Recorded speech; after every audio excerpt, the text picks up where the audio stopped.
আমরা একটা খ্যাতির বিড়ম্বনা দেখতে পাচ্ছি মাননীয় স্পিকার। সর্বশেষ এরকম খ্যাতির বিড়ম্বনা দেখা গিয়েছে এবং শেখ মুজিবুর রহমানের ক্ষেত্রে যেদিকে তাকিয়েছে শিক্ষা প্রতিষ্ঠানের নাম বলেন, বিশ্ববিদ্যালয়ের নাম বলেন, রাস্তাঘাটের নাম বলেন, সব শেখ মুজিবুর রহমানের নামে।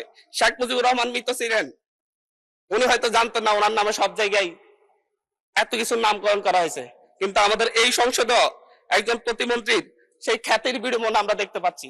উনি কিছুই জানেন না, কিন্তু 10-12টা শিক্ষা প্রতিষ্ঠানের নাম ওনার পরিবারের নামে হয়ে যায়, রাস্তাঘাটের নাম হয়ে যায় এবং এমনকি ইউনিয়নের নাম পর্যন্ত হয়ে যায়।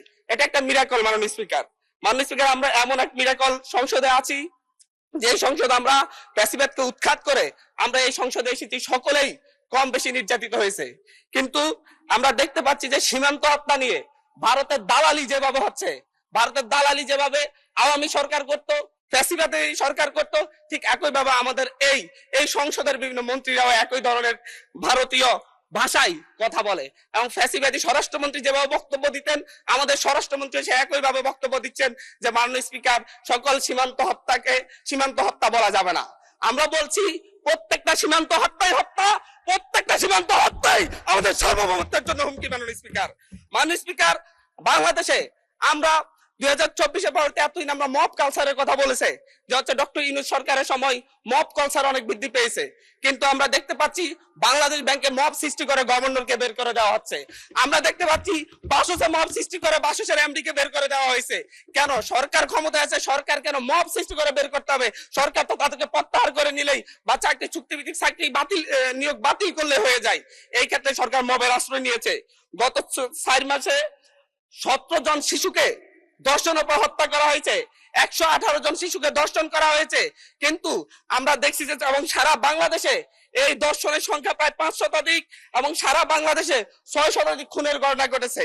আমরা স্বরাষ্ট্রমন্ত্রীকে এখানে প্রেমজনিত একটা শিবির নেতার ব্যাপারে আমরা এখানে বিবৃতি দিতে দেখেছি, কিন্তু মাননীয় স্পিকার, আমরা ওনার নিজ আসনে ডাকাতির পরে মা মেয়েকে যে দর্শনের ঘটনা করছে সেটার বিবৃতি আমরা এই সংসদে দেখি না। মাননীয় স্পিকার, মাননীয় স্পিকার, বাংলাদেশের ন্যায় বিচার সুবিচারের কথা বললে সেটা যদি হচ্ছে একপাক্ষিক হয়ে যায়, দলীয় হয়ে যায়, তারও বড় সমস্যা। আমি এই সংসদে বলেছিলাম আমার এলাকায় অভিযোগ উঠেছে সাপলাকলিতে ভোট দেওয়ার কারণে বিএনপির লোকজন একজন নারীকে ধর্ষণ করেছে। আজ পর্যন্ত এটার কোনো সরকারি তদন্ত রিপোর্ট নাই। এই ব্যাপারে আমাদের স্বরাষ্ট্রমন্ত্রী এখানে দাঁড়িয়ে কোনো ব্যাখ্যা দিবেন কিনা মাননীয় স্পিকার আমি জানি না। মাননীয় স্পিকার, আমাদের এই একটা বাজেটে ঠিক পূর্ব বাজেট ঘোষণার পর দিনই বাংলাদেশে নিত্য পণ্যের দাম বৃদ্ধি হয়ে গেছে। চালের কেজি বেড়ে গেছে 7 টাকা, আমাদের তেলের লিটারে বেড়েছে 5 টাকা।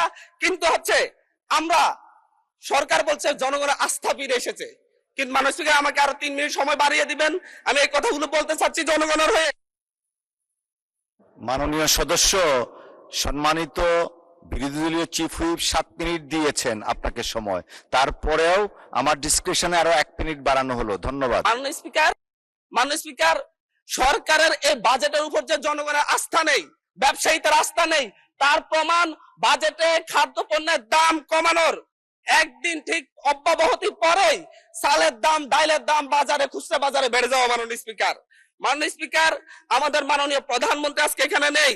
উনি যখন বিভিন্ন ভাষণে গিয়ে অসত্য তথ্য দিয়ে বলেন বিরোধী দল মিছিল করতেছে মদের দাম কেন বৃদ্ধি করা হয়েছে, কেন সিগারেটের দাম বৃদ্ধি করা হয়েছে, এরকম অসত্য তথ্য দিয়ে যখন মাননীয় প্রধানমন্ত্রী বক্তব্য দেন, আমরা খুবই আশাহত হই। মাননীয় স্পিকার, আমরা আশাহত হই যখন ঋণ নিয়ে কথা বলতে গিয়ে সংসদে যখন আমরা ঋণ নিয়ে কথা বলতে চাই, ব্যাংকের ঋণ নিয়ে, ইসলামী ব্যাংক দখল নিয়ে যখন আমরা কথা বলতে চাই, তখন মাননীয় প্রধানমন্ত্রী দাঁড়ায় যখন বলে আপনারা সবাই জমিদার, যারা ঋণ নেন নাই, এর মধ্য দিয়ে মূলত মাননীয় প্রধানমন্ত্রী ঋণ খেলাপিদেরকে উৎসাহিত করেন। মাননীয় স্পিকার, আমরা এই ধরনের সংসদ আর চাই না যেখানে